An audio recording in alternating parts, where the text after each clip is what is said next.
Daily. Taste the Daily.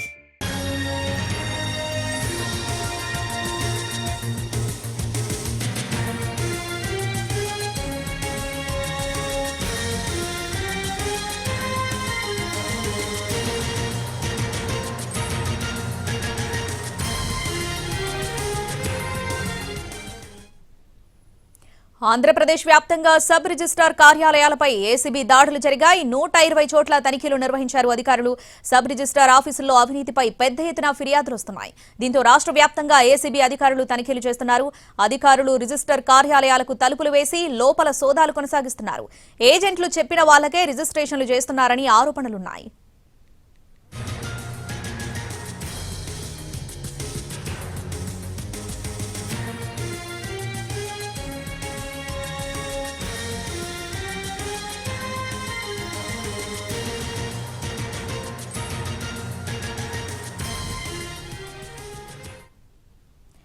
Andhra Pradesh వ్యాప్తంగా sub registrar కార్యాలయాలపై ACB దాడులు జరిగాయి. 120 చోట్ల తనిఖీలు నిర్వహించారు అధికారులు. సబ్ రిజిస్ట్రార్ ఆఫీసుల్లో అవినీతిపై పెద్ద ఎత్తున ఫిర్యాదులు వస్తున్నాయి. దీంతో రాష్ట్ర వ్యాప్తంగా ఏసీబీ అధికారులు తనిఖీలు చేస్తున్నారు. అధికారులు రిజిస్టర్ కార్యాలయాలకు తలుపులు వేసి లోపల సోదాలు కొనసాగిస్తున్నారు. ఏజెంట్లు చెప్పిన వాళ్లకే రిజిస్ట్రేషన్లు చేస్తున్నారనే ఆరోపణలున్నాయి.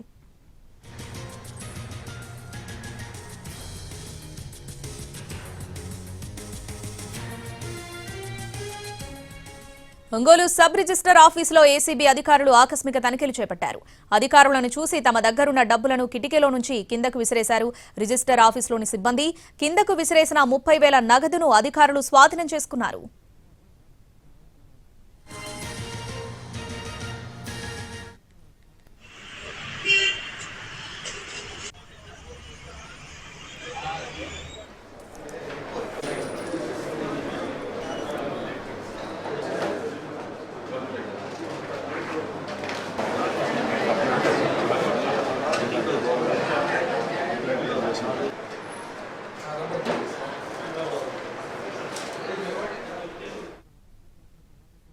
ఆంధ్రప్రదేశ్ వ్యాప్తంగా ఏసీబీ దాడులు జరుగుతున్నాయి. అధికారులు బృందాలుగా విడిపోయి సబ్ రిజిస్ట్రార్ కార్యాలయాల్లో తనిఖీలు నిర్వహిస్తున్నారు.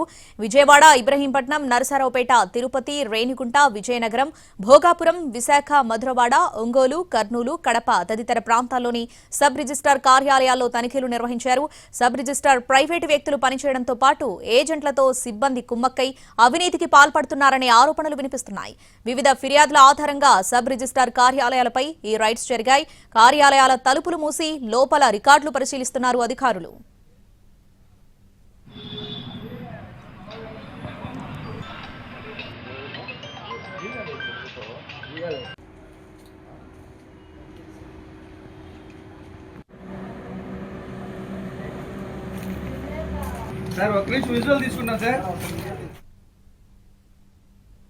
ఆంధ్రప్రదేశ్ వ్యాప్తంగా ఏసీబీ దాడులు జరుగుతున్నాయి. దీనిపై తాజా అప్డేట్స్ మా ప్రతినిధి శ్రీకాంత్ అందిస్తారు.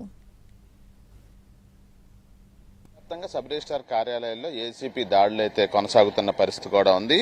ఉదయం 11 గంటల సమయం తర్వాత నుంచి కూడా రాష్ట్ర వ్యాప్తంగా సబ్ రిజిస్ట్రార్ కార్యాలయాల్లో ఏసీబీ బృందాలు అయితే ఈ దాడులు నిర్వహిస్తున్న పరిస్థితి కూడా ఉంది. ప్రస్తుతం మనం విజయవాడ, ఇబ్రహీంపట్నం పరిధిలో ఉన్నటువంటి సబ్ రిజిస్ట్రార్ కార్యాలయం దగ్గర ఉన్నాం. ఇక్కడ కూడా డీఎస్పీ సుబ్బారావు ఆధ్వర్యంలో అయితే దాడులు కొనసాగుతున్న పరిస్థితి కూడా ఉంది. అటు పల్నాడు జిల్లా నరసరావుపేట, తిరుపతిలో ఉన్నటువంటి రేణిగుంటతో పాటుగా కడప, కర్నూలు, విశాఖపట్నంలోని మధురవాడ ఈ సబ్ రిజిస్ట్రార్ కార్యాలయాల్లో కూడా ఈ ఏసీబీ బృందాలు అయితే దాడులు నిర్వహిస్తున్న పరిస్థితి కూడా ఉంది. పూర్తి స్థాయిలో సిబ్బంది ఎవరైతే ఉన్నారో అనధికారిక సిబ్బంది కూడా విధుల్లో ఉన్నట్టుగా అధికారులు కూడా ఇప్పటికీ తనిఖీల్లో గుర్తిస్తున్న పరిస్థితి కూడా ఉంది. చూడొచ్చు ఏసీబీ అధికారులు కొన్ని రికార్డులను కూడా పరిశీలిస్తున్న పరిస్థితి కూడా ఉంది. అదేవిధంగా ఎక్కువ రిజిస్ట్రేషన్లు ఎక్కడైతే జరుగుతాయో ఆ రిజిస్ట్రేషన్లకి సంబంధించిన కార్యాలయాన్ని ఎంపిక చేసుకుని ఈ సోదాలు నిర్వహిస్తున్నట్టుగా అయితే మనకి తెలుస్తోంది.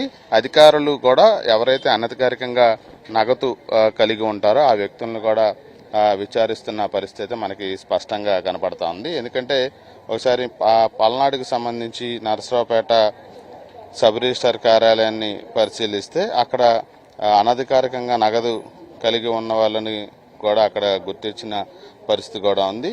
ఇక అవినీతికి సంబంధించి ఆరోపణలు కూడా పెద్ద ఎత్తున సబ్ రిజిస్ట్రార్ కార్యాలయాల మీద వస్తున్న నేపథ్యంలో వాటన్నిటి మీద కూడా అధికారులు ప్రస్తుతం ఈ విచారణ కూడా చేపట్టిన పరిస్థితి. ఒకవైపున డాక్యుమెంట్ రైటర్స్, సబ్ రిజిస్టర్ కార్యాలయంలో సిబ్బంది కూడా కలిసి కుమ్మక్కై కూడా కొన్ని రిజిస్ట్రేషన్లు చేస్తున్నట్టుగా కూడా ఆరోపణలు వస్తున్న నేపథ్యంలో వీటన్నిటి మీద కూడా అధికారులు విచారణ కూడా చేపడుతున్న పరిస్థితి. అన్ని చోట్ల కూడా సబ్ రిజిస్టర్ కార్యాలయాలను తాళాలేసి ఈ విచారణ అయితే కొనసాగిస్తున్న పరిస్థితి. పల్నాడు సబ్ రిజిస్టర్ కార్యాలయంలో వెతకగా అక్కడ 35,000 నగదు కూడా గుర్తించారు ఒక వ్యక్తి నుంచి.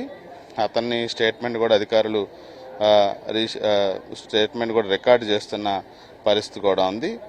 ఈ పెద్ద ఎత్తున అవినీతికి సబ్ రిజిస్టర్ కార్యాలయ వేదికగా నిలుస్తున్న నేపథ్యంలో ఈ సిబ్బంది ఎవరైతే సబ్ రిజిస్టర్ కార్యాలయ సిబ్బందితో పాటుగా ఈ డాక్యుమెంట్ రైటర్స్ కూడా కుమ్మక్కై ఇవన్నీ కూడా వ్యవహారాలు నడిపిస్తున్నట్టుగా పెద్ద ఎత్తున ఆరోపణలు కూడా ఉన్న నేపథ్యంలో కొన్ని రిజిస్ట్రేషన్కి సంబంధించిన డాక్యుమెంట్లు కూడా పరిశీలిస్తున్న పరిస్థితి కూడా ఉన్నట్టుగైతే మనకు తెలిసింది. ఈ సోదాలన్నీ కూడా రాష్ట్ర వ్యాప్తంగా జరుగుతున్న నేపథ్యంలో పూర్తి స్థాయిలో సోదాలన్నీ పూర్తయిన తర్వాత అధికారికంగా ఏసీబీ కార్యాలయం నుంచి కూడా ఒక ప్రకటన వచ్చే అవకాశాలు ఉన్నట్టుగైతే మనకి తెలుస్తోంది. ఎంత నగదు పట్టుకున్నారు, ఎంతమంది ప్రైవేటు వ్యక్తులు విధుల్లో ఉన్నారనే దాని మీద కూడా అధికారులు విచారణ చేస్తున్న పరిస్థితి మనకి ఏపీ వ్యాప్తంగా అయితే కొనసాగుతా ఉంది. హైదరాబాద్.